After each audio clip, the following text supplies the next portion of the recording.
యుద్ధ మేఘాలు నేపథ్యంలో ఇంధన భద్రతపై ప్రధాని మోదీ కీలక సమీక్ష నిర్వహించారు. హార్ముజ్ జలసంధి మూసివేత, ప్రత్యామ్నాయ మార్గాల అన్వేషణపై చర్చించారు. పెట్రోలియం, ముడి చమురు దెబ్బతినకుండా పక్కా ప్రణాళికలు రూపొందించాలని అధికారులను మోదీ ఆదేశించారు. ఎరువుల ఉత్పత్తికి అవసరమైన ఎల్ఎన్జీ కొరత లేకుండా చూడాలి అన్నారు. విద్యుత్ ఉత్పత్తికి ఆటంకం కలగకుండా చూడాలని తెలిపారు. ఎల్పీజీ, సీఎన్జీ సరఫరాకు ప్రాధాన్యమివ్వాలని సూచించారు. ధరల స్థిరీకరణ, బ్లాక్ మార్కెటింగ్ నియంత్రణకు రాష్ట్ర ప్రభుత్వాలతో సమన్వయం చేసుకోవాలని పిలుపునిచ్చారు.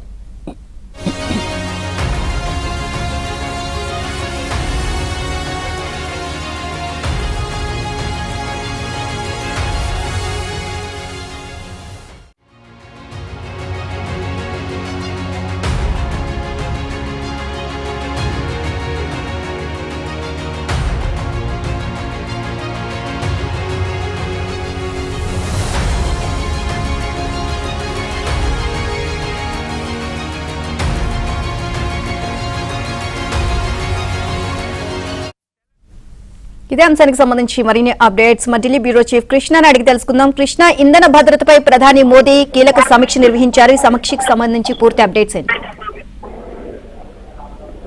నీలిమ, ఇంధన భద్రతకు సంబంధించి ప్రధాని మోదీ ఒక ముఖ్యమైనటువంటి సమావేశాన్ని ఏర్పాటు చేశారు. ఈ సమావేశంలో అసలు ఈ యొక్క ఏదైతే ఇప్పటి వరకు ఈ పశ్చిమాసియా యుద్ధానికి సంబంధించి ఏమేమి జరుగుతుంది, భారత్ ఎంతవరకు సంసిద్ధంగా ఉంది, ఇప్పటి వరకు ఉన్నటువంటి సమస్యలు ఏంటి, వాటిని ఏ విధంగా ఎదుర్కోవాలి అన్న అంశాలన్నింటినీ కూడా ఇందులో సమీక్షించారు.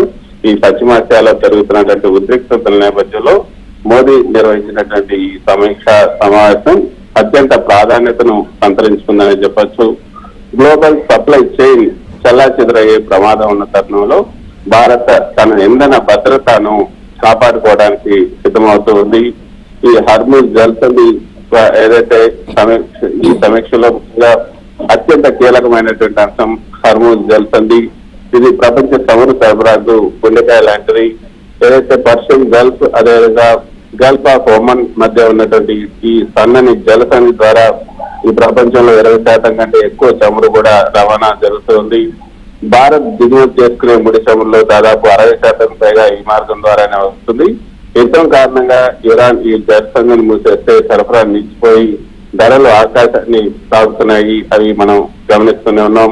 అయితే చమురు సరఫరా దెబ్బతినకుండా ప్రభుత్వం ప్రధానంగా 2 అంశాలపై దృష్టి సారిస్తోంది. అత్యవసర పరిస్థితుల కోసం భారత్ ఏదైతే విశాఖపట్నం, మంగళూరు, పాడూరులలో భారీ భూగర్భ నిల్వలను ఏర్పాటు చేసింది. వీటిని పూర్తి స్థాయిలో వినియోగించుకోవడం పైన ప్రధాని చర్చించారు.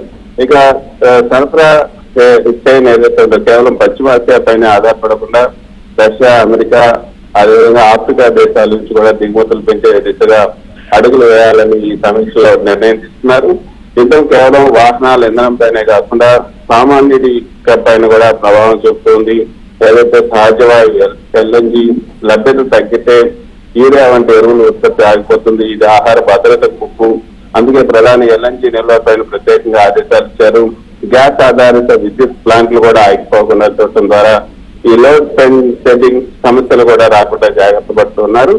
అంతర్జాతీయంగా ధరలు పెరిగినప్పుడు దేశీయంగా కృత్రిమ కొరత సృష్టించే అవకాశం ఉంటుంది. ఏదైతే బ్లాక్ మార్కెటింగ్ జరుగుతుందో చమురు, గ్యాస్ సిలిండర్లను అక్రమంగా నిల్వ చేసే వారిపైన కఠిన చర్యలు తీసుకోవాలని కూడా రాష్ట్రాలను కేంద్రం కోరటం గమనార్హమని చెప్పొచ్చు.